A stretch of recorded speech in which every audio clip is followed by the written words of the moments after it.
कोकण आहे साहित्य रत्नांची खाण. याच भूमी नदीलीत साने गुरुजी, विंदा, खांडेकर, जयवंत, दळवींसारखी अनेक रत्न. हाच वारसा चालवतायत नव्या पिढीचे, नव्या दमाचे साहित्यिक. अशाच साहित्यिकांसाठी कोकण साधनं आणलं हक्काचं व्यासपीठ. जागर कोकणच्या साहित्य रत्नांचा.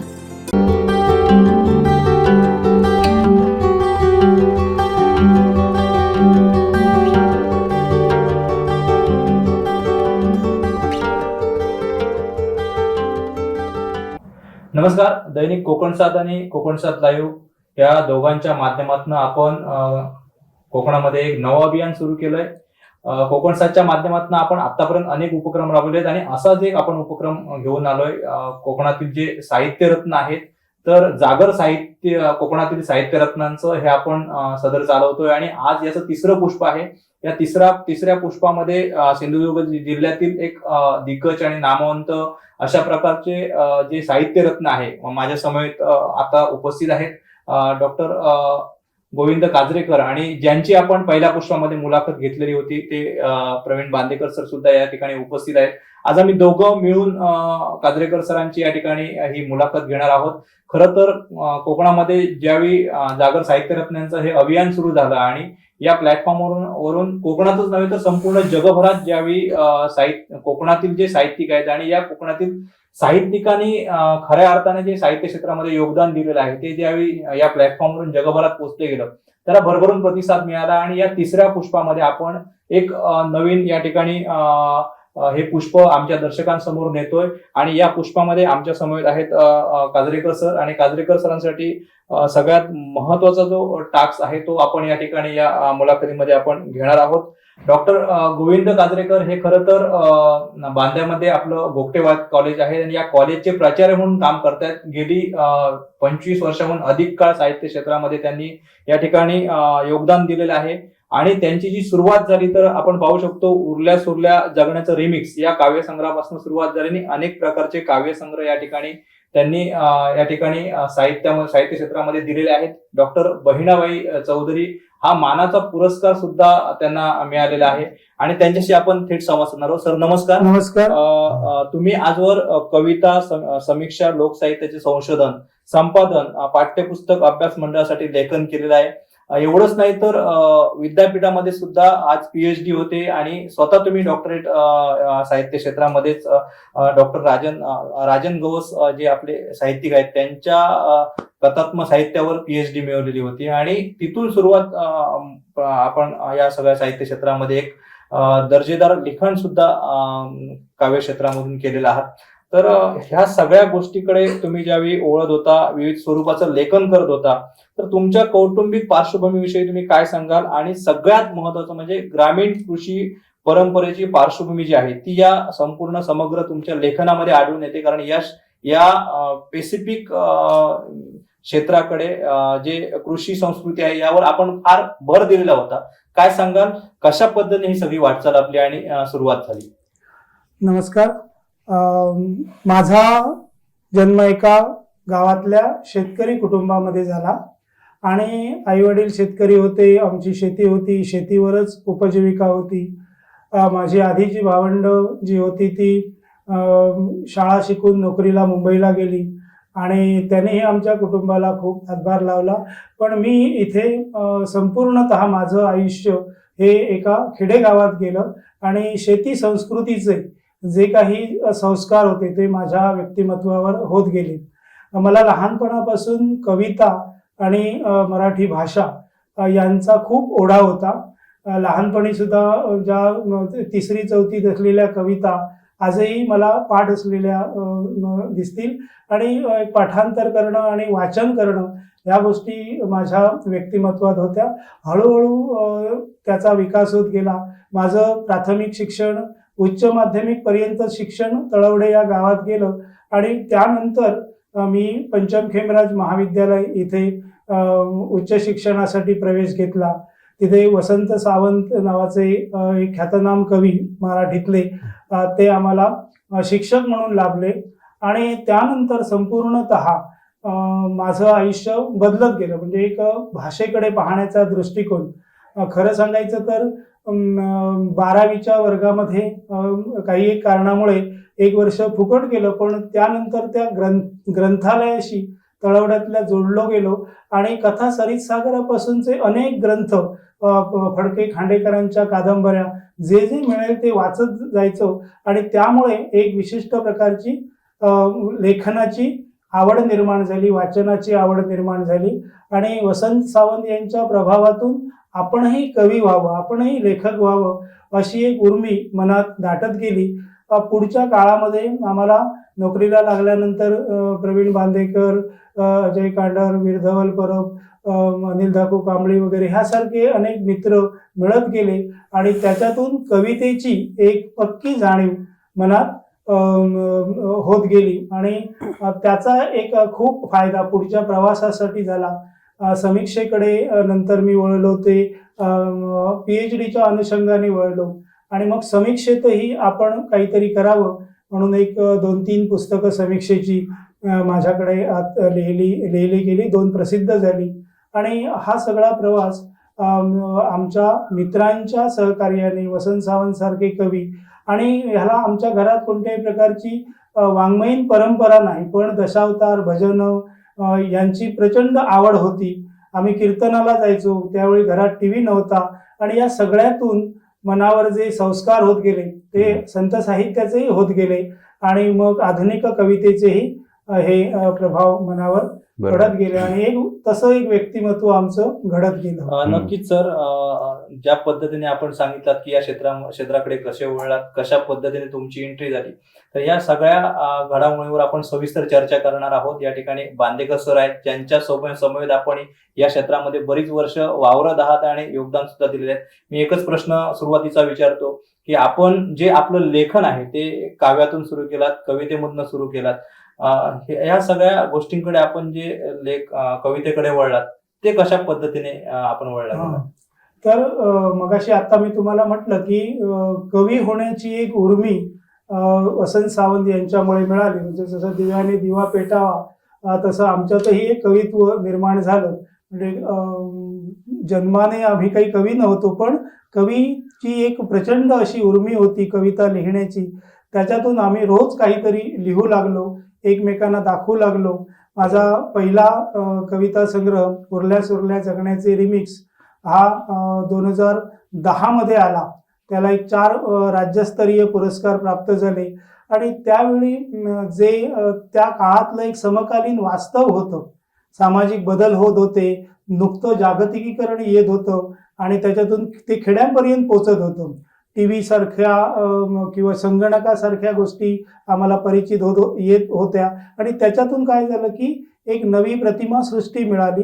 एका बाजूला आम्ही ग्रामीण भागाशी जोडले गेलेलो होतो, त्यामुळे त्या संग्रहामध्ये आंब्यावर पडणारे रोग, तुडतुडे, भोरी रोग यासारख्या रोगांच्या प्रतिमाही आल्या आणि नवी संगणकाच्याही प्रतिमा आल्या आणि असं करत एक समाजाकडे पाहण्याची जी प्रगतिशील दृष्टी होती ती आम्हाला आमच्या चर्चामधून म्हणा किंवा एकूणच वाचनातून म्हणा, आणि आम्ही कुठल्याही रूढ पद्धतीची कविता लिहायची नाही असं एक हे घेऊन जे काही असेल त्या पद्धतीने आमच्या कविता येत गेल्या. त्यामुळे आम्ही जरी बांदेकर सर, मी किंवा वीरधवल परब हे समकालीन लेखक असलो तरी आमच्या प्रत्येकाच्या कवितेत काहीतरी वेगळेपण आहे आणि ते वेगळेपण येण्यासाठी आम्ही स्वतंत्र असे बांदेकर सरांनी एकदा उजेडाचे अंकुर आसपास नावाचं एक संपादन केलेलं होतं आणि आमच्या 4-4 कविता युगांतरमध्ये छापून आणल्या होत्या. त्यावेळी संपूर्ण महाराष्ट्राला लक्षात आलं की इथे सुद्धा लिहिणारे काही चांगले लोक आहेत आणि ह्या अशा प्रेरणामधून आम्हाला कविता लिहिण्याची, नंतर संग्रह, एकूणच सगळ्या याला इथलं वाङ्मयीन वातावरण सिंधुदुर्गातलं, म्हणजे आमच्या आधीच्या पिढीत सुद्धा चांगले लेखक होते, पण ते सावंत एक कवी होते, बाकीचे सगळे बरेचसे कथाकार आणि कादंबरीकार होते आणि ते महानगरात जाऊन लिहित होते. तर आमच्या कवितेतून आलेला हा संपूर्ण कोकणाचा किंवा गावाचा जो परिसर येतो तो आम्हाला गाव जसं दिसलं किंवा गावातल्या काही विसंगती असतील, जागतिकीकरणाच्या आक्रमणातून आलेल्या काही नवे बदल असतील, तर या सगळ्या बदलांना सामोरं जात जात आमची कविता आम्ही लिहिली. संबंध, सामाजिक संबंध विखुरले जात होते मी पहिलीच कविता, दळदार संबंधांचे झाड रोवता येत नाही, धात कसे खुरटे खुरटे, असं म्हणून आपण या संबंध, जुने संबंध होते, आपापले परस्परातले भावबंध होते, हे टिकवून ठेवताना होणारी पराकाष्ठा, होणारी घुसमट ही माझ्या पहिल्या संग्रहात आली. शिवाय व्यक्तिगत जीवनात काही एक निराशेच्या क्षणांना सामोरं जावं लागलं, तेही त्याच्यामध्ये आलो. ओसाडीत जगलो सारखी कविता आहे. शब्दांच्या गळ्याला नख लावून अशा प्रतिमा येत गेल्या आणि मग ती मनातली जी घुसमट होती, ती घुसमट सुद्धा या पहिल्या संग्रहामध्ये माझ्या येत गेली. ठीक आहे गोविंदराव, तुम्ही जे काही सांगितलं की कोणत्याही प्रकारची त्याची साहित्यिक परंपरा नसताना सुद्धा तुम्ही कवितेकडे ओढले गेलात आणि तिथून पुढे तुमची जी काही वाटचाल होत गेली ती, त्याला मी साक्षीदार आहेच अर्थातच, की फक्त कवी असणं नव्हे तर त्याच्याबरोबर तुमच्या व्यक्तिमत्वाला जे काही अनेक पैलू पडत गेले. म्हणजे आज तुम्ही एका प्राचार्यासारखे एक अतिशय ज्याला आपण काय म्हणतो की समाजामध्ये प्रतिष्ठित तर आहेच, पण त्याचबरोबर अतिशय महत्वाच्या अशा पदावर काम करत आहात. जबाबदारी. त्याच्यानंतर आपण बघितलं की विद्यापीठीय स्तरावर सुद्धा अभ्यास मंडळ असेल किंवा MPSC सारख्यासाठी प्रश्नपत्रिका काढणं असेल, अशा अनेक ठिकाणी महत्वाच्या ठिकाणी तुम्ही कामं करत आहात. तर मला असं म्हणायचं आहे की बऱ्याच वेळा असं दिसतं आपल्याला की एखादा सर्जनशील लेखक किंवा कवी कलावंत जो असतो तर त्याची बऱ्याच वेळा अशा पद्धतीने ही जी काही प्रशासकीय कामं आहेत ती करत असताना त्याची सर्जनशीलता कुठेतरी मारली जाते, किंवा बऱ्याच वेळा असं होतं की सुरुवात दमदारपणे त्याने केलेली असते आणि नंतर मग ते टिकून राहत नाही. मग तुमच्या बाबतीमध्ये असं काही झालंय का, असे काही अनुभव आलेत का की आपली सगळी जी काही क्रिएटिव्हिटी आहे तर ती मारली जाईल, असं काही वातावरण आजूबाजूला जे आहे त्याचा तुमच्यावर परिणाम झालाय किंवा तुम्हाला त्याच्यामुळे काही त्रास झालाय, तोटा झालाय, असं काही आहे का? तसं बघायला गेलं तर प्रशासकीय व्यवहार असतात हे अत्यंत काटेकोर आणि वस्तुनिष्ठपणे करायचे असतात. बरोबर. त्याला शासकीय नियम असतात. आपण अडकतो त्याच्यामध्ये आणि ही गोष्ट खरी आहे की आपल्यावर त्याचा थोडासा परिणाम होतो. आणि पण तसं जर म्हटलं तर काही लोक आता विठ्ठल वाघांसारखे लोक किंवा बाबर नावाचे एक समीक्षक आहे श्रीकांत देशमुख, हे प्रशासनात राहून सुद्धा त्यांनी, विश्वास पाटील आहे, त्यांनी उत्तम प्रकारची कविता किंवा उत्तम प्रकारचं साहित्य दिलेलं आहे. ह्या दोन गोष्टीमध्ये गल्लत करता कामा नये किंवा दोघांचे परिणाम एकमेकांच्या मनावर जर करून घ्यायचे नाही, तसं जर ठरवलं तर तो भाग आपल्याला तिथे करता येईल. माझी पहिलंच वर्ष आहे हे प्रशासकीय ह्याच्यामध्ये, थोडीशी दमछाक होते, पण कोणी काही समीक्षा लिहून द्यायला सांगितली किंवा कविता लिहून द्यायला सांगितल्या किंवा लिहिण्याची प्रक्रियेत सातत्याने राहावं लागतं आणि ती आपली महत्वाची गरज आहे. म्हणजे प्रशासन वगैरे ह्या गोष्टी आहेतच, परंतु साहित्य निर्मिती ही आपली अधिक काळ टिकून राहील तसा थोडाफार हे होतो, म्हणजे प्रभाव होतो इकडचा तिकडचा, पण साहित्यासाठीच आपण सातत्याने काम करणं ही महत्वाची गरज आहे. आणि सामाजिक बदल हो न हो पण आपण सतत घाव घालत राहणं, जसं अण्णाभाऊ साठे म्हणाले की ह्या परिवर्तनासाठी, सामाजिक समतेसाठी किंवा एकूणच या समाजातल्या विसंगतीवर बोट ठेवणं हे लेखकाचं पहिलं कर्तव्य असतं आणि त्याच्यात त्यांनी निर्भीडपणे काम केलं पाहिजे. प्रशासकीय व्यवहार असतील तरी त्यामध्ये थोडासा त्या बाजूला ठेवून आपण निर्भीडपणे समाजासाठी आणि एकूण हे काम करावं असं माझं मत आहे. ठीक. उरल्या सुरल्या जगण्याचं रिमिक्स हा तुमचा पहिला कविता संग्रह, हो, की ज्या संग्रहाने तुम्हाला एक कवी म्हणून मराठी साहित्यामध्ये एक नाव मिळवून दिलं, तुमचं एक स्थान निश्चित केलं.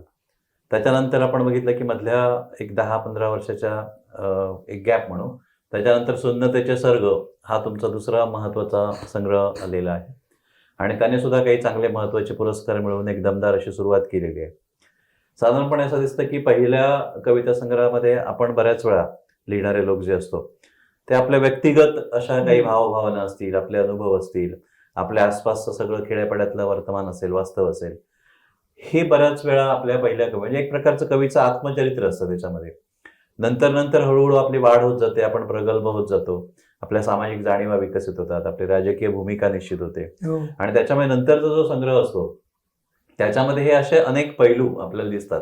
तुमच्या बाबतीमध्ये सुद्धा हे झालेलं आहे. सुन्नतेचं सर्ग हे जे शीर्षक आहे ते सुद्धा आपल्याला दाखवते की आपण सुन्न होऊन जावं, बधीर होऊन जावं, बद्धोड होऊन जावं, अशा प्रकारचं वातावरण आजूबाजूला आहे आणि अशा अवस्थेमध्ये सुद्धा कवी काहीतरी सांगू पाहतोय, काहीतरी लिहू पाहतोय. कदाचित तो ते अरण्य रुदन असू शकेल, त्याचा काही हो. उपयोगही होणार नाही, पण तरी सुद्धा आपण बोलत राहतो. एक कवी कलावंत म्हणून आपण ती आपली जबाबदारी समजतो. आणि अशा पद्धतीने तुम्ही या कवितेमध्ये लिहिलेले आहात. तर एकूणच हे जे काही आपल्या आसपासचं वर्तमान आहे ते आणि तुमच्या कवितेमध्ये येणारं हे सगळं वास्तव आहे. तर त्याच्या अनुषंगाने थोडंसं आमच्या श्रोत्यांना, आमच्या वाचकांना जाणवेल. आवडेल बरोबर आम्हाला. आहे. सुन्नतेचे सर्ग हा माझा कविता संग्रह 2022 मध्ये प्रसिद्ध झाला. तब्बल 12 वर्षानंतर तो संग्रह आला. हो. सुन्नतेचे सर्ग हे शीर्षक मला आणीबाणीवर लिहिलेल्या चित्र्यांच्या कवितेत सापडलं. म्हणजे दिलीप बहिरामुख्यांची दिंडी नावाची दिलीप चित्र्यांची कविता आहे. त्यामध्ये लेखक कवींच्या ओठावर आहेत, सुन्नतेचे सर्ग वगैरे अशा ओळी आहेत. आणि मला ते म्हटलं हे आजच्या काळाचंही चित्रण आहे, कारण साधारणतः 2012-14 नंतर भारतामध्येच एकूणच जे सामाजिक वास्तव अगदी गावागावापर्यंत शहरापासून जे बदलत गेलो, त्याच्यातून लोक इतके हतबल होत राहिलेत किंवा जी काही नवी धोरणं राबवलीच गेलीत, त्याच्यातून त्या सगळ्या राजकीय वास्तवाचा जो इतका विचित्र परिणाम आपल्या लोकमानसावर, समाज जीवनावर जाणवू लागला, तर त्याच्यातून ते सगळं संचित त्याच्यातलं येत गेलं. त्याच्यातलं आशय विश्व बघितलं तर ह्या समकाळातल्या हे 10 वर्षातलं हे वास्तवाचं चित्र आहे. मग त्याच्यातून बोलणेच गरजेचे असण्याच्या काळातील जे ती पहिली कविता आहे. आणि सगळेजण कसं मुकेपण घेऊन वावरत आहेत किंवा कोणीतरी कोणाची तरी भलामण करते आहे, पण एकूण जे काही समाजाचा तोटा होतो आहे किंवा जे काही विपरीत वास्तव आहे, भ्रामक राष्ट्रवाद उभे केले जातात आणि त्याच्यातून लोकांची छळवणूक होते आहे, अशा सगळ्या हिंसेचे किंवा पानसरे अण्णांसारख्या माणसांवर एक मी कविता लिहिलेली आहे, पानसरे हा शब्द वगैरे. तर अशा घटना घडल्या की त्याच्यातून संवेदनशील माणसाला एक प्रचंड हादरे बसावेत आणि मग सर्वसामान्य माणूस कसा त्यापासून बधीर होत चाललेला आहे, तो याविषयी वाच्यता करत नाही, अशा मुकेपणाविषयी ती कविता आहे. किंवा कोविडच्या काळात शेवटच्या कविता कोविडच्या काळामधल्या कविता आहेत की मी लिहिलंय की मी पाहतो भाकरीवर रक्त सांडलेले, म्हणजे रेल्वेच्या ट्रॅकवरून जाताना काही माणसं चिरडली गेली, त्यांच्या भाकऱ्या चिरडल्या गेल्या, त्याच्यावर ते रक्त सांडलं. ही एक अशी प्रचंड विपरीत परिस्थिती जी सतत मला अस्वस्थ करत होती, त्यातून हे संवेदन निर्माण होत गेलं. किंवा माकडताप सारखी साधी घटना होती, मी त्यात लिहिलंय की माणसांनी माकडे मारले की माकडांनी माणसे मारली, सरकार याचा काही शोध घेता येत नाही, असं एक पाशवीपण आपल्या अवतीभोवती जे दिसू लागलेलं होतं. म्हणून आधीच्या संग्रहात मी जो अंतर्मुख होतो, आपण म्हणालात ते बरोबर आहे, आधीच्या संग्रहात आपण आत्मनिष्ठ जाणीवांशी खेळत खेळत कविता लिहित असतो, पण नंतर मात्र ही आत्मनिष्ठता आपल्याला पुढच्या प्रवासाला पुरत नसते. आपण बहिर्निष्ठ झाल्याशिवाय किंवा समाज वाचल्याशिवाय, माणसं वाचल्याशिवाय आपल्याला गत्यंतर नसतं. कारण कुठलीही साहित्य कृती ही केवळ स्वतःला सुखवणारी असू नये, ती समाजाचं काहीतरी प्रबोधन करणारी, समाजाच्या डोळ्यात अंजन घालणारी आणि समाजाला जागा करणारी. म्हणून कवीची भूमिका ही जागल्याची असते, त्याने सतत जागा करत राहिलं पाहिजे समाजाला, असं मला वाटतं. त्यामुळे सुन्नतेचे सर्ग ही केवळ एकट्या कवीची जाणीव नाही, तर एक प्रचंड अशी सुन्नता, बधिरता किंवा मुकेपण आलेले आहे, त्या संदर्भातली कविता आहे. बरोबर आहे. आणि एकूणच तुमच्या दोन्ही कविता संग्रहामध्ये आपल्याला दिसतं की तुम्ही जे काही वास्तव मांडताय तर त्याच्या मुळाशी कोकण आहे, किंवा एकूणच आपल्या सगळ्यांच्या, म्हणजे तुझ्या काय किंवा माझ्या काय, आपल्या सगळ्यांच्याच भावजीवनाचा एक अतिशय महत्वाचा विभाज्य असा भाग म्हणजे हा कोकण आहे. आणि मला वाटतं की फक्त आता कवितांपुरताच विचार करून चालणार नाही, तर त्याच्या पलीकडे मला वाटतं तू कोकणातल्या कृषीजन संस्कृतीच्या संदर्भाने किंवा इथल्या एकूण ज्या काही लोककला आहेत वेगवेगळ्या प्रकारच्या किंवा स्त्रियांचं साहित्य आहे, तर त्याविषयी सुद्धा संशोधन करून एक पुस्तिका प्रकाशित केलेली आहे. तर त्याच्यामधून सुद्धा अनेक पद्धतीने कोकणातल्या रूढी परंपरांविषयी, कोकणातल्या म्हणी असतील मालवणी बोलीमधल्या, किंवा आणखी काही आपल्याकडची वैशिष्ट्ये, अशा प्रकारची जी सांस्कृतिक वैशिष्ट्ये म्हणूया, तर त्याच्याविषयी सुद्धा लिहिलं गेलेलं आहे हो, आणि कवितेचंच एक विस्तारलेलं गद्यरूप म्हणून आपण त्याच्याकडे बघू शकतो. बरोबर. तर त्या पुस्तिकेविषयी थोडंसं काय सांगता येईल? मी कोकणातली कृषी संस्कृती आणि लोकगीतं हम्म. असा एक प्रकल्प घेतला होता. हम्म. आणि तो मी का घेतला कसला तर प्रकल्प कशासाठी? तो मी युजीसी युनिव्हर्सिटी ग्रँड कमिशन कडून तो प्रकल्प आम्हाला संशोधन प्रकल्प म्हणून मंजूर झाला होता. हम्म.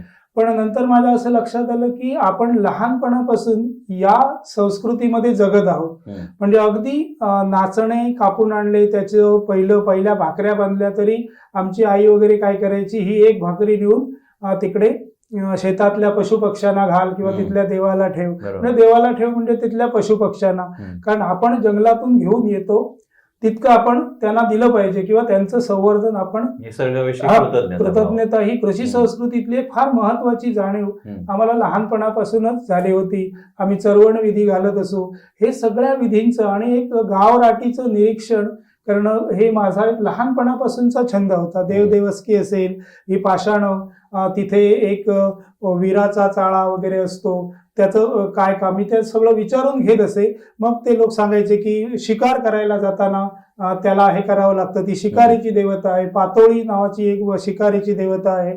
आपल्या ह्या सगळ्या गावामध्ये शिकार केली की ती देवळाच्या बाजूला आणून हो. कापून देवाला नैवेद्य दाखवून मग गावाला. म्हणजे वनसंस्कृती आणि आधुनिक संस्कृती याचे संदर्भ अजूनही आपल्याकडे असलेले दिसतात. गावोगावच्या देवळात गेलो आपण तर तिथल्या मातीच्या मूर्त्यांना सातेरीची रूपं किंवा वगैरे देवता मानून त्यांची मंदिरं केलेली आपण गावात दिसतात. ह्या सगळ्या संस्कृतीचा एक लहानपणापासूनचा किंवा पुरुषांची टिपरी गीतं आम्ही खेळत असू त्याचं एक आकर्षण होतं. मग ही गीतं मी हळूहळू संकलित करत गेलो आणि नंतर लोकसाहित्य हा एक विषय आम्हाला विद्यापीठामध्ये होता.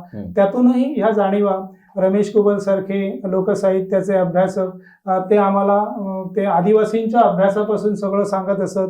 त्यांची ही प्रेरणा होती आणि त्यांनी सुद्धा फार महत्वाचं असं लोकसाहित्यातलं संकलन केलेलं आहे. तसं मला वाटलं की हे संकलन करावं, याच्याबरोबर बोली भाषा जी आपली मालवणी आहे तर त्याचा शोध घेण्याचा मी प्रयत्न केला. ती कशी बांधा दोडामार्ग इथपासून ती देवगड पर्यंत राजापूर पर्यंत कशी बदलत जाते, तर त्याचाही मला तिथे त्या अनुषंगाने थोडा अभ्यास करता आला. आणि ही संस्कृती ही जगलेली संस्कृती आम्ही होती, त्यामुळे त्याच्याशी अधिक आत्मीयता. इथली लोकदैवत, पशुपक्षी, लोकसंकेत जे असतील ते, म्हणजे असे अनेक मला लोकसाहित्याचे अभ्यासक विश्वनाथ शिंदे म्हणाले की तुम्ही जे लोकसंकेत मांडले ते आम्हाला अद्यापही माहीत नव्हते. म्हणजे अजूनही आपण म्हणतो की म्हाळ असले, ती श्राद्ध असली की सगळी पितरं येऊन त्या शेवग्याच्या झाडावर बसतात म्हणून शेवग्याची भाजी खाऊ नये, असे अनेक प्रकारचे लोकसंकेत तिथे असलेले दिसतात. किंवा आपल्याला कावळ्या शिवला किंवा तर आपण काय करायचं, ह्या अशा बऱ्याचशा आपल्याकडच्या संस्कृतीतल्या ज्या रूढी परंपरा आहेत, मर्तिक विधीला ज्या ज्या गोष्टी करायच्या त्या अन्य शुभ कार्यात करू नये अशा प्रकारचं हे आहे. म्हणजे साधी रांगोळी सुद्धा मर्तिकाला शेण सारवलं तर त्याच्यावर रांगोळी घालू नये. एरवी रांगोळी घातल्याशिवाय शेण सारवलं ताबडतोब रांगोळी घालावी, असे हे संकेत शुभाशुभाच्या संदर्भातले. तिथला निसर्ग, आणखी एकूणच या संपूर्ण वनसंस्कृतीत आपल्याकडे धालो नावाचा एक कार्यक्रम होतो. हा धालो हा वनदेवतेचा म्हणजे तुळशीचंच पूजन असतं आणि तुळशीचं पूजन करून मान भरून त्या सगळ्या स्त्रिया गातात. त्यांना एक मुक्त असं स्वातंत्र्य तो उत्सव देतो आणि त्या सुवासिनी सौभाग्यवती स्त्रिया सगळ्या त्या एकत्र जमतात, गाणी गातात आणि आपल्या देवतेची, वनदेवतेची सगळी गाणी गाऊन त्यांचा एक करमणुकीचा सुना महिन्यामध्ये जो ह्याचा महिना असतो त्या महिन्यामध्ये हे गोमंतका आणि गोमंतकाच्या सीमेवरचे सगळे सण उत्सव, मला देवराठीतल्या काही गोष्टी, 12/5 म्हणजे काय हे अनेकांना ज्या माहीत नाहीत त्या गोष्टी मी त्या पुस्तकात घेण्याचे प्रयत्न करून इथल्या एका संस्कृतीचं एक शब्दांकन व्हावं अशी माझी इच्छा होती. अर्थात त्याच्यातही अनेक अपूर्णता आहे, ती पुढच्या आवृत्तीत मी आणखी भर घालून ते पूर्ण करण्याचा प्रयत्न करेन. नक्कीच सर, म्हणजे खरं तर सरांनी अतिशय एक सुंदर प्रश्न विचारला आणि आपण आज तेच करतोय. कोकणातील जे साहित्य आहे आणि साहित्य रत्न हो. ते पुढे आणतो आणि कोकणची बरोबर. संस्कृती, रूढी, चालीरीती, परंपरा हे सगळं आपण या पुस्तकात मांडलेलं आहे. या आपल्या काव्यसंग्रहामध्ये आपण सगळं मांडलेलं आहे. कारण हे खरं तर प्रत्येक आपल्या इथल्या वाचकाने पुस्तक वाचलं पाहिजे. कारण आज शहरातील लोकांना आपल्या कोकणची ओढ आणि इथली सगळी जी चालीरीती आहे, संस्कृती आहे आणि जे सरांनी सांगितलं म्हणजे इथल्या फुगडीपासून ते अगदी काव्यापर्यंत, म्हणजे सगळ्या नाही, ज्या आपल्या लग्न समारंभात ओव्या म्हटल्या जातात, तर हे सगळं आज लोकांना आणि आपल्या युवा यंग जनरेशनला हे सगळं अगदी शहरातल्या लोकांना गावातलं गाव पण पाहिजे आणि ते तुम्ही सगळं देताय. आपण सगळं मांडलेलं आहे पुस्तकात आणि त्याचा अगदी डीप अभ्यास केलेला आहे. माझा पुढचा एकच प्रश्न आहे सर, खरं तर आज हे सगळं या म्हणजे आधुनिक युगामध्ये हरवत चाललंय. बरोबर. ते टिकवायचं असेल तर नेमकं काय केलं पाहिजे, यासाठी एक साहित्यिक म्हणून आपण त्या सगळ्या गोष्टीकडे कसं पाहताय आणि इथल्या कोकणी जनतेने आणि संपूर्ण या अगदी दिग्गज क्षेत्रामध्ये असलेल्या मान्यवरांनी काय याच्यासाठी वेगळं असं पण जपलं पाहिजे? खरंच की मी त्या पुस्तकामध्ये जी लोकगीतं संकलित केलेली आहे त्याच्यात माझं असं लक्षात आलं की त्याच्यात समुद्राचे उल्लेख आहेत. म्हणजे आपल्या संपूर्ण या प्रदेशाला समुद्राची किनारपट्टी लाभलेली आहे. म्हणजे लग्नगीतं जी आहेत ती लग्नगीतं हळद लावताना जी गातात ती याच समुद्रा सागरा मोतिया पिकली आगरा मोतिया पोळ्यानी शेसवो भरा, असं म्हणजे समुद्रात ही समुद्राची श्रीमंती. म्हणजे आम्ही नंतर विचार करताना असं लक्षात आलं की बांदेकर सरांनी समुद्र या संपूर्ण याच्यामधून अतिशय नेमकेपणाने आणला, पण कित्येक वर्ष आधी, कित्येक पिढ्या आधी ह्या अशिक्षित स्त्रियांनी या समुद्राची प्रतीकं घेऊन, समुद्राची श्रीमंती घेऊन आपल्या लोकगीतामध्ये त्यांना संदर्भ दिले. आता तुम्ही म्हणता तसं हे टिकवून ठेवणं हे आपल्या पिढीची एक जबाबदारी आहे. म्हणून त्याचं एक शब्दांकन करणं, सतत त्याचं संकलन करणं आणि त्या संदर्भातले ग्रंथ तयार करणं आणि नव्या पिढीला ओळख होण्यासाठी त्या परंपरा टिकवून ठेवणं. म्हणजे ह्यांच्या गावात सुद्धा बांद्यामध्ये टिपरी गीतानी ते शिमग्याच्या ह्याच्यात गीतं, खेळ गीतं आहेत ती पुरुषांची, ती गात आणि त्याच्यात बघितलं तर सावंतवाडी संस्थानाच्या संदर्भापासून आपल्याकडे जे व्यापारी येत होते त्या व्यापाऱ्यांचे संदर्भ सुद्धा आहेत. म्हणजे असं इतकं समृद्ध असं ते लेखन आहे. तर मी ती पराकाष्ठा करून ते लेखन मिळवण्याचा प्रयत्न केला. आपल्याकडे अनेक वैद्यांच्या परंपरा होत्या, त्या पण आता नामशेष होत चालल्या आणि आता तर आपण आयुर्वेदाला अधिक महत्त्व द्यायला लागलेलो आहोत. कोकणात एक समृद्ध वैद्य परंपरा होती, अनेक प्रकारची औषधं, तर ती नामशेष होतात. आमचे गायतोंडे डॉक्टर होते जागतिक आरोग्य संघटनेचे, ज्यांनी आमचं कॉलेज स्थापन केलं. त्यांनी अशा वैद्यांना एकत्र करून तो एक प्रकल्प राबवण्याचा प्रयत्न केला. तसं लोकसाहित्याचं सुद्धा शासन स्तरापासून एक उपक्रम राबवून या नव्या पिढीला त्याच्यातली आता आपण सिरियल बघितल्या तर या लोककलांच्या संदर्भातल्या किंवा लोकसंस्कृतीच्या संदर्भातल्या सिरियल येऊ लागल्या आणि त्याला प्रेक्षकांचा प्रचंड प्रतिसाद असलेला दिसतो आपल्याला. मलाही कसं वाटतं की आता नवीन अभ्यासक्रम येतोय ना, त्याच्यामध्ये अशा पद्धतीने काही घेता येणं शक्य आहे का? कारण तुम्ही आता अभ्यासक्रम मंडळावर पण आहात. म्हणजे नवीन मुलांना जर हे काम दिलं की ही तुमची संस्कृती आहे, ही नष्ट होते, तर त्याचं संकलन करणं किंवा ते आधुनिक याच्यामध्ये वेगळ्या परीक्षा लोकांच्या समोर आणणं वगैरे, असं काही शक्य आहे का? हो, आता नवीन शैक्षणिक धोरण जे आलेलं आहे त्याच्यामध्ये भाषेच्या संदर्भात बोलीना सर्वाधिक महत्व दिलेलं आहे. म्हणजे त्याच्यामध्ये अगदी शासनाने, केंद्र शासनाने पण तरतूद केलेली आहे.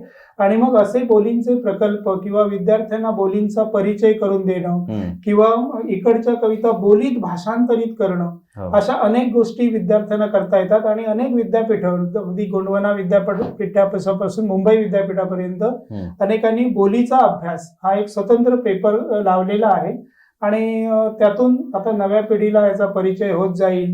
आम्ही मध्यंतरी मुंबई विद्यापीठात आगरी बोली, वाडवाळी बोली, मालवणी बोली असे स्वतंत्र त्या प्रदेशातल्या मुलांनी शिकावं म्हणून हे केलेलं. पण आता नव्या शैक्षणिक धोरणात हे बोलीचं अभ्यास सत्र सुरू होईल आणि मग महानगरातल्या लोकांना सुद्धा या बोली करता शिकणं येते. किंवा त्याचा अभ्यास करणं हे अधिक सोपं होईल.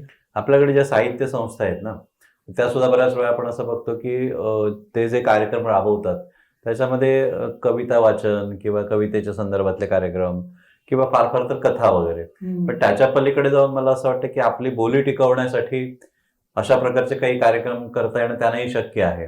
हो, ते सुद्धा तुम्ही निश्चितपणे असं सांगू शकता, कारण तुम्ही सुद्धा संबंधित आहात अनेक संस्थांशी, तर अशा पद्धतीने करता येऊ शकेल.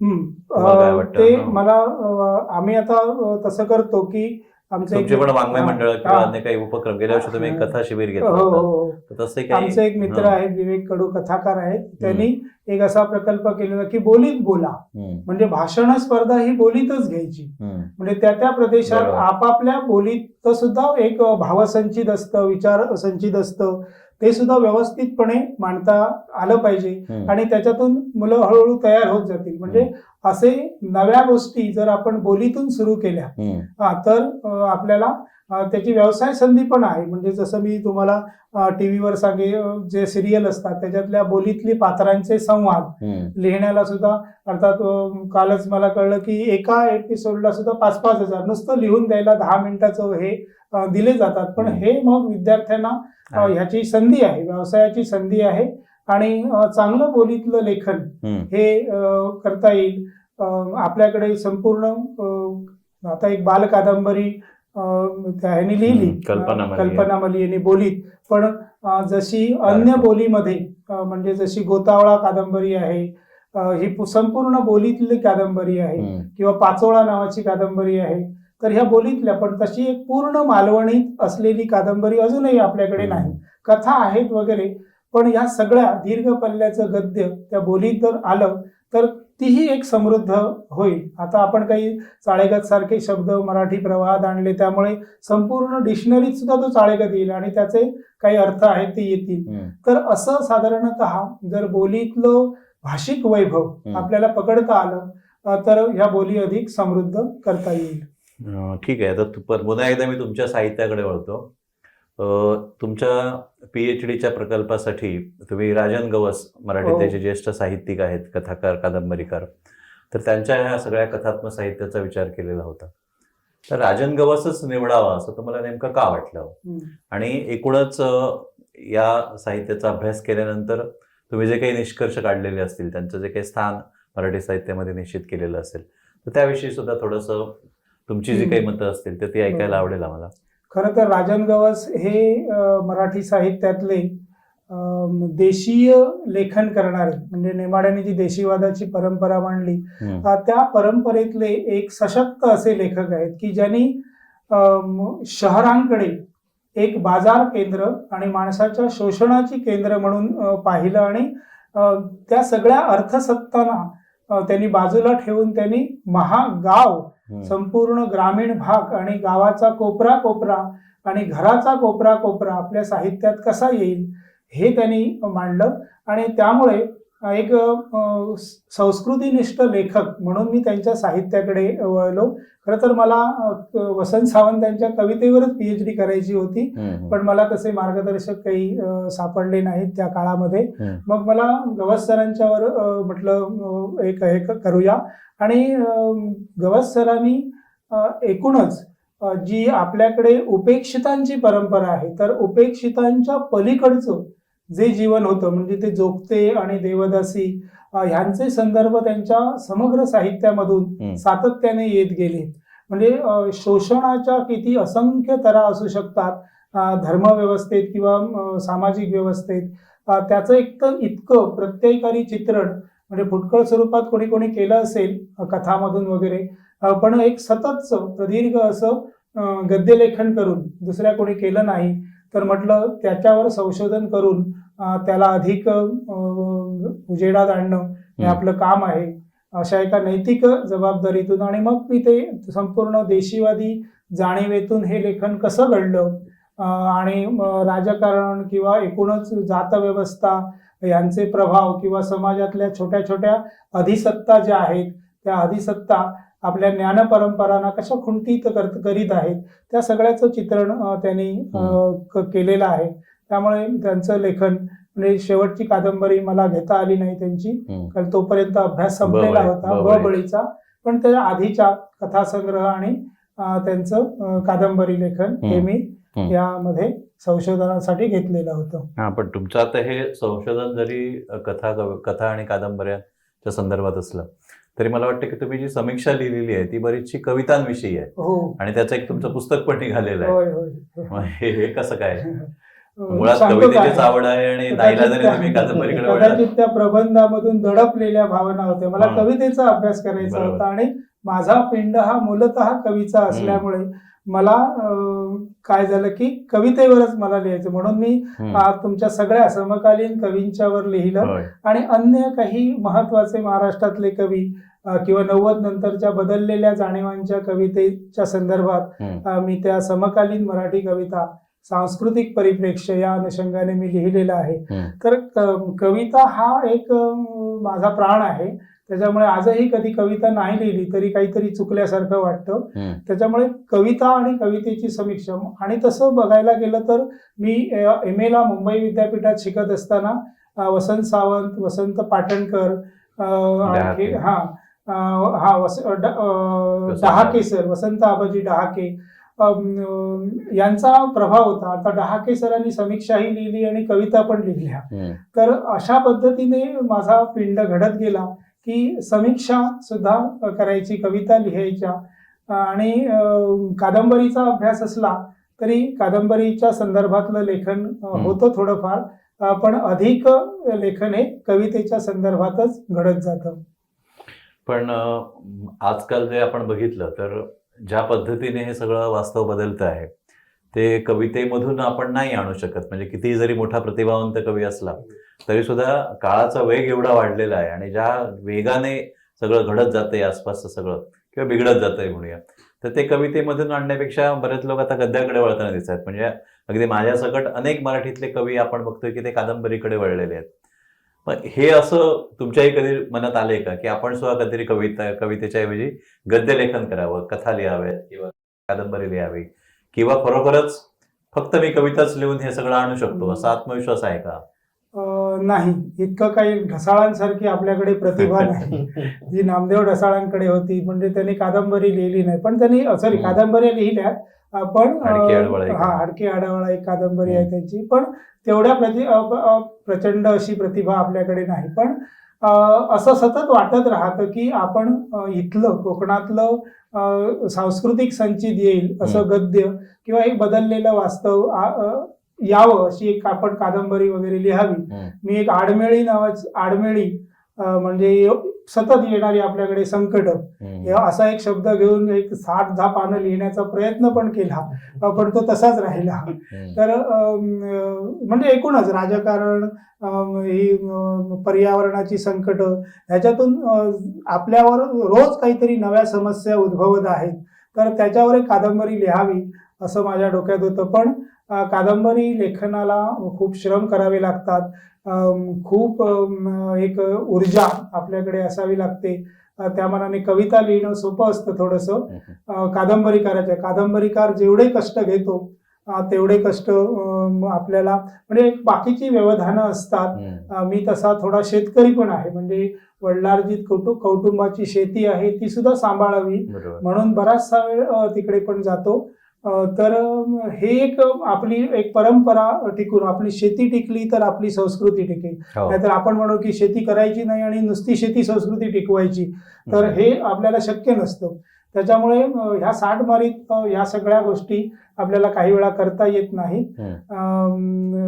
आपल्याला सुद्धा माहिती आहे की एकदा जयंत पवार पण म्हणाले होते की गद्य लेखकाला किंवा नाटककाराला जगाचे इतके ताप सहन करावे लागतात की आपल्याला आजारी पडायला होतं. म्हणजे असे रोग सुद्धा जडतात, कारण ह्या सगळ्या जगाचं हे सगळं काही तापदायक आहे, ते लेखकाला स्वतःच्या डोक्यावर घेऊन उभं राहावं लागतं. तर अशा क्षमता भविष्य काळात एखाद दुसरी कादंबरी लिहून होईल कदाचित माझ्याकडून, अशी आपण आशा बाळगूया. एक कथा मी लिहिली होती, एक न्हानू नावाचं एक व्यक्तिचित्र, ते एका वैनतेयमध्ये आपण संपादित करीत असलेल्या याच्यामध्ये छापलं गेलं. पण सातत्याने प्रयत्न केले तर एखादी कादंबरी होईल. आणि भविष्यात तसं लिहिण्याचा प्रयत्न करीन. नाटक वगैरे आहे का डोक्यात? कारण तुम्ही मग अशी नाटकाचं पण दशावतारी नाटकांचं वगैरे केलं दशावतारी होतं नाटक किंवा जरी असलं तरी नाटक लिहिण्याला जे नाटकाच्या बाहेरचे लोक असतात त्यांना अनेक मर्यादा असतात. म्हणजे रंगमंचीय व्यवधानं जी असतात ती सतत त्या नाटकाच्या माहिती प्रक्रियेत असणाऱ्या लोकांनाच शक्य असतात. म्हणजे आमचे मित्र सिद्धार्थ तांबे यांनी जाता नाही जात नाटक लिहिलं. कितीतरी वर्ष ते आमच्याशी त्या नाटकावर चर्चा करत होते. आम्ही त्यांना म्हणत होतो की अरे हे नाटक नाही, पण जिद्दीने त्या माणसाने ते नाटक उभं केलं आणि ते नाटक रंगमंचावर आणलं आणि ते एक महत्वाचं नाटक ठरलं. दुर्दैवाने त्यांचा अंत झाला, नाही तर त्याने आणखी नाटकं लिहिली असती. पण नाटककाराकडे सुद्धा कादंबरीकारासारखा एक विशेष प्रकारचं पेशन्स आवश्यक असतो. त्याला एक वेगळ्या पद्धतीने त्या दृश्य मधून मांडावं लागतं आणि कादंबरीकारांना ह्या सगळी आव्हानं संकेतांची पेलून एक नवं वास्तव घडवावं लागतं. जसं बांदेकरांच्या कादंबऱ्यामधून जे आपण कॅमेऱ्यामधून सुद्धा कधी कधी दाखवू शकत नाही अशी एक वास्तविकता त्यांच्या कादंबऱ्यातून येते. तर ते प्रत्येकाच्या प्रतिभेचा आणि याचा नाही, पण काय होतंय एकेकाळी आपल्याकडे असं लक्षात येतं की काही वर्षापूर्वी जर आपण बघितलं तर मराठीमधले जे महत्वाचे कादंबरीकार आहेत, महत्वाचे नाटककार आहेत, महत्वाचे कथाकार आहेत, हे सगळे कोकणातले होते. हो, आज असं का दिसत नाहीये? आज फक्त कवीच आहोत ना आपण. काही 4 लोकांची नावं जर विचारली तर साधारण कवी तिथे दिसत आहेत, पण असं एकही कथाकार दिसत नाहीये कोकणातला ह्या काळातला. नाटककार दिसत नाहीये. काही जयवंत दळवीं सारखे वगैरे नाटककार याच कोकणामधले होते. मामा वर्रेकर कितीतरी नाटककार होते आपल्याकडचे. चित्रन खानोलकरांनी नाटकं लिहिली होती महत्वाची. असा एक दुष्काळाचा काळ येतो आपल्या काय कारण काय असू शकतं? त्याची कारण अशी झालेली आहेत की आपण जास्त अलीकडे सुखासीन झाल्यामुळे की एक संपूर्ण या आधुनिक काळामध्ये नोकरी, व्यवसाय आणि एक अशी असोशी लागून राहिलेली असते की आपण खूप प्रतिष्ठित व्हावं, पैसा मिळवावा, गाडी असावी, बंगला असावा. ह्या सगळ्याच्या पूर्वीचे लेखक होते ते आपण बघितलं की शिक्षक होते, हरिहर आटलेकर होते किंवा जयवंत दळवी वगैरे सुद्धा होते. ते मुंबईत गेले, सुखासीन थोडंसं त्यांचा हे झाल्यानंतर ते लिहू लागले. म्हणजे ते आधीपासून कर्णिक सुद्धा वसंत सावंत सरांबरोबरच होते, पण ते शिकायला. पण ते मुंबईत गेल्यानंतर ते चांगल्या प्रकारे लिहू लागले आणि ते लिहिताना पुन्हा ग्रामीण अवकाशावरच लिहू लागलेले दिसतात. म्हणजे आपल्या कर्णिकांचं बरंचसं लेखन. तर अलीकडच्या काळात ह्या सगळ्या बदललेल्या एक भोगवादच म्हणायला हवा, चंगळवाद. या चंगळवादामध्ये माणसाला शॉर्टकट हवे असतात. त्यामुळे ह्या सगळ्या ह्याच्यामध्ये नवी पिढी उतरताना आपल्याला फारशी दिसत नाही. तेवढे कष्ट, तेवढं हे लेखन करणं, त्याच्यासाठी घ्यावे लागणारे श्रम, म्हणजे लेखकाला छोट्या छोट्या चिटकोऱ्यावर सुद्धा लिहून ते बांधून ठेवावे लागतात. ह्या सगळ्या गोष्टी करत नंतर मग त्याची कथा होते, कादंबरी होते. असे श्रम करणे ह्या नव्या पिढीमध्ये फार कमी असल्यामुळे अशा प्रकारचं लेखन होताना दिसत नाही. म्हणजे कथाकार आपल्याकडे चित्रन कानोलकरांसारखं 18 दारिद्र्य होतं, पण अशी माणसं परिस्थितीशी झुंजत खाणावळ चालवणं, हे करणं, तो एक त्या पिढीचा ध्यास होता. कारण ही शिक्षणात आलेली पहिली पिढी होती. म्हणजे जी महानगरात आपण स्वातंत्र्य झाल्यानंतर खेडोपाडी शिक्षण पोहोचलं आणि त्या पहिल्या पिढीला जाणवलं की आपण हे लिहिल्याशिवाय पर्याय नाही आणि आपल्याकडे लिहिण्यासारखं प्रचंड असं हे आहे. इंग्रजीचा अभ्यास होता. तर अशा सगळ्यामुळे ते लेखक निष्ठेने सातत्याने लिहित होते. पण अलीकडच्या काळामध्ये मानसिकता बदलल्या. आपण चर्चा करताना म्हणतो की इंग्लंड हा जगाला साहित्य दिलेला देश आहे, पण त्याच्यामध्ये आता मोठे लेखक सापडत नाहीत. म्हणजे ते सुद्धा त्यांची पण अवस्था ज्या पद्धतीने झालेली आहे तशी. आणि धर्माचं खूळ किंवा जातीचं खूळ त्या संदर्भाची हे असेल तर मोठे लेखक घडत नाहीत. म्हणजे माणसाकडे एक समतेची व्यापक पुरोगामी दृष्टी असेल, म्हणजे जशी अण्णाभाऊ साठेंकडे होती, तर म्हणून ते मोठे लेखक झाले. म्हणजे लेखकाकडे ही जीवनदृष्टी आणि अशी जीवनदृष्टी विकसित करणारी यंत्रणाच नष्ट होत चाललेल्या आहेत. म्हणजे आपण म्हणतो की वैचारिकतेचा अस्त झाला, जुन्या सगळ्या जुनी जाणती सामाजिकतेचा, किंवा माणसं मारली गेली या सगळ्या याच्यामध्ये. नक्कीच सर, खरं तर अगदी सविस्तर आपण या सगळ्या विषयावर चर्चा केली. सरांनी जो प्रश्न विचारला त्याला तसा एक वेगळा प्रश्न मी तुम्हाला विचारतोय आणि तो धागा पकडून. जसं पत्रकारिता असू दे किंवा साहित्य असू दे, हा व्यवसाय होऊ शकत नाही किंवा ती नोकरी होऊ शकत नाही, बिझनेस म्हणून आपण या टास्ककडे बघू शकत नाही. बरोबर. त्याच्यामध्ये भरपूर पेशन्स पाहिजे. पण काही झालं तरी आज प्रत्येकाला अगदी कमी वयामध्ये लक्झरी आपली लाईफस्टाईल जगायची सगळ्या खरंच गोष्टी आहे, आहेत. खरंच आहे. तर जसा आपण उल्लेख केला की आज अनेक टीव्ही माध्यम असू दे, मीडिया माध्यम असू दे, या सगळ्या क्षेत्रामध्ये एक वेगळं जर तुम्ही काही स्क्रिप्ट दिली तर त्याला चांगल्या पद्धतीने त्याचं आपल्याला रिप्लाय सुद्धा मिळतो, हो. मानधन मिळतं, त्यानंतर पैसाही मिळतो, सगळ्या ह्या गोष्टी मिळत आहेत.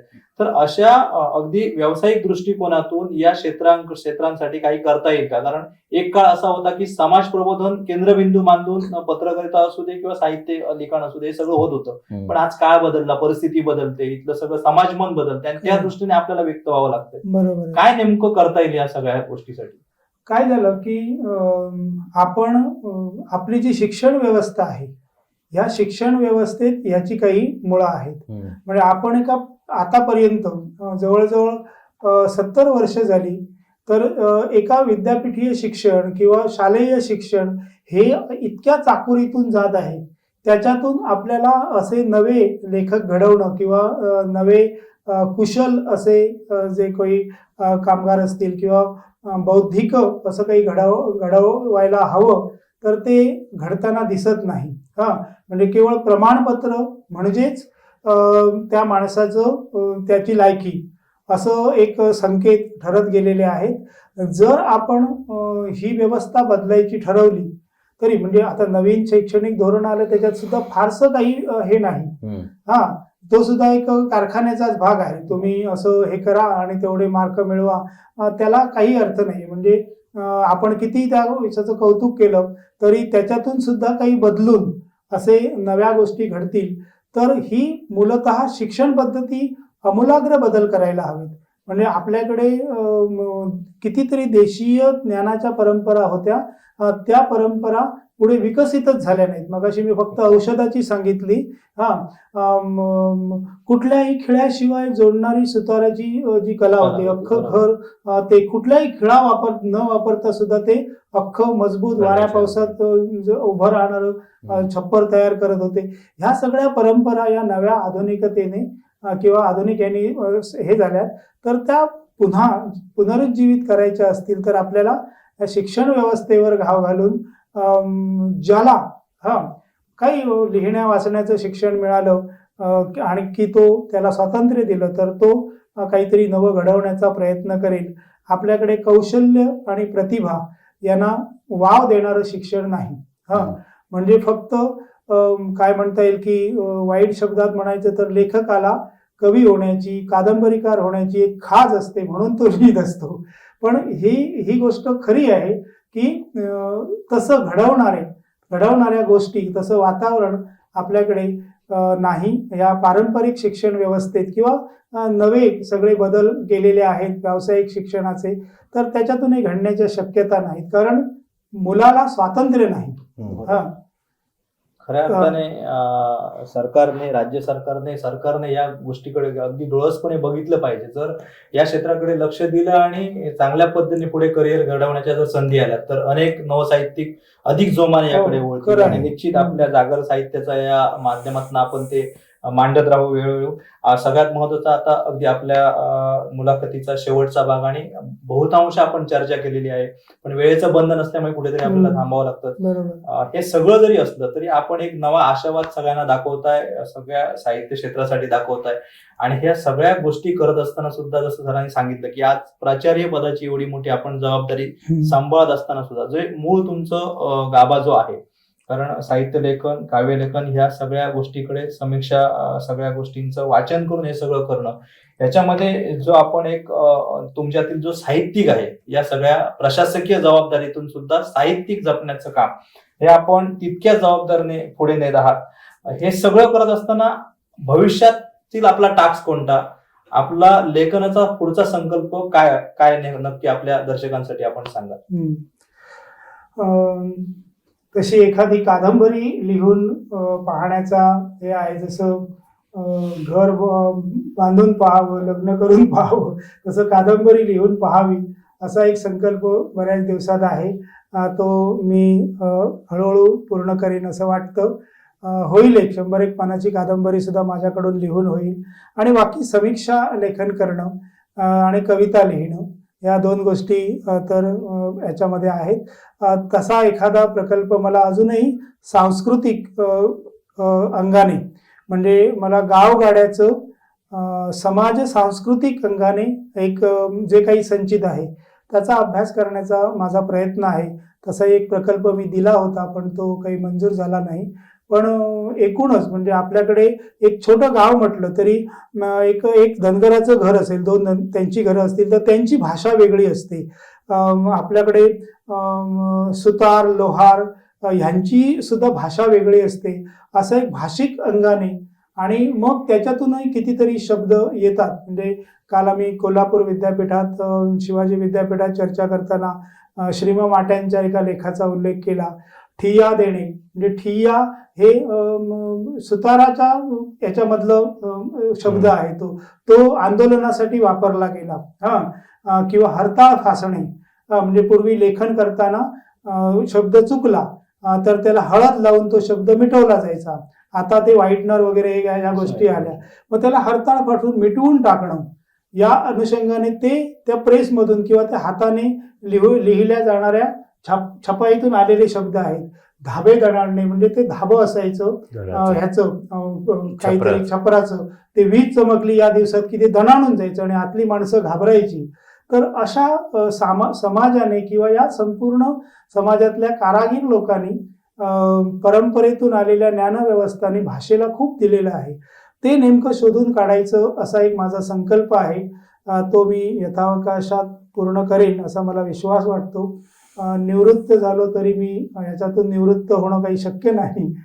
तर असा एक पुढचा काही प्रकल्प आहेत.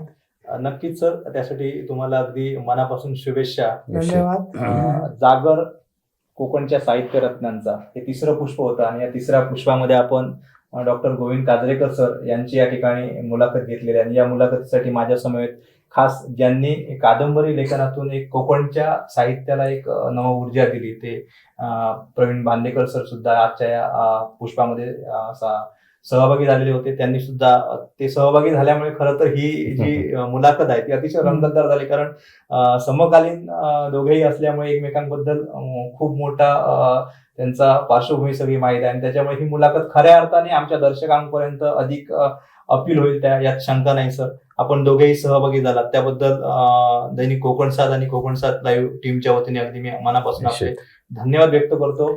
आणि आमच्या दर्शकांना एवढंच सांगतो की जागर साहित्य रत्नांचं हे जे आम्ही सदर आमच्या संपूर्ण कोकणवासियांसाठी आणलेलं आहे, कोकणातील जे साहित्य आहे त्यासाठी हा एक वेगळा जागर समाज माध्यमातनं एक वेगळ्या प्लॅटफॉर्मवर लोकल पासून ते ग्लोबल पर्यंत पोहोचवण्याचा आम्ही प्रयत्न करतोय आणि त्याला भरभरून प्रतिसाद मिळतोय.